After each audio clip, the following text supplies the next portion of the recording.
Doug Baldwin's right. There are no moral victories.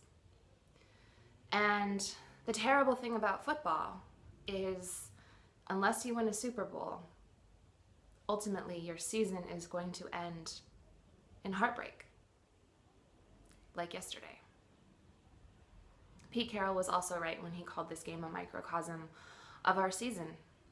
Took a long time to get going, off to a really slow start, ultimately caught fire and played great, but in the end, just wasn't enough. I think a lot of teams, after such an incredibly abysmal first half and finding themselves losing 31-0, would give up. They'd be defeated. They would start planning their off season and start making business decisions, not wanting to get hurt. And I am so incredibly proud of this team for the way that they fought their way back into this game and made it a game down the stretch. And I really believe that they believed that they could still win. And they made us believe it too. But ultimately, it was just too big of a hole to climb out of. And all credit to the Panthers. They played a really great game, and they deserve to win. One of the saddest things for me about the season coming to an end is the fact that not everybody will be back next year. I mean, we'd love to hang on to everybody, but with the salary cap, it's just not possible. We don't know what the future holds for Marshawn Lynch. I'd hate to think that this is the end of his career, but he was really banged up all season, and he might retire, or he might go somewhere else.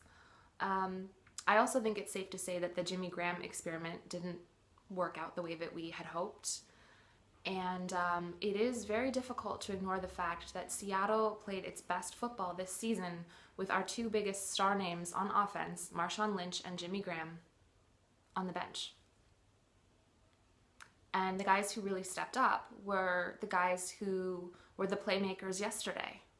Doug Baldwin, Jermaine Kearse, the pedestrian receivers, Luke Wilson, tight end, Tyler Lockett, just an incredible, incredible rookie season. If he's not the rookie of the year, there is something wrong with the NFL.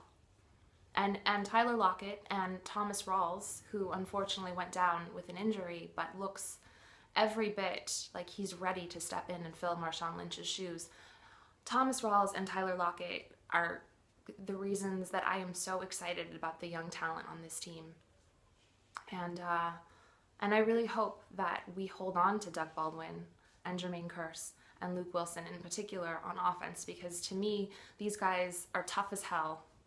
And time again, they make the big plays in the big moments. And they may not get the respect that they deserve around the NFL, and that's a shame, but we know their value and we appreciate them.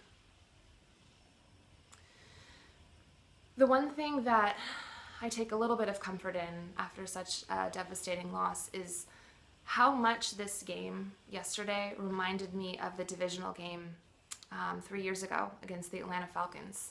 Several people have brought this up, and I think it's a good point. There are a lot of parallels. We were down by a lot, looked hopeless, never stopped fighting, and came back and had a chance to win, and lost in the end, a heartbreaker. But after that divisional game against the Falcons, the next year we came back and we won a Super Bowl.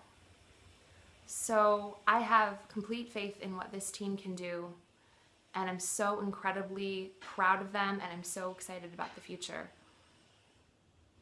Today is a difficult day. It's a very, very difficult day for all the 12s.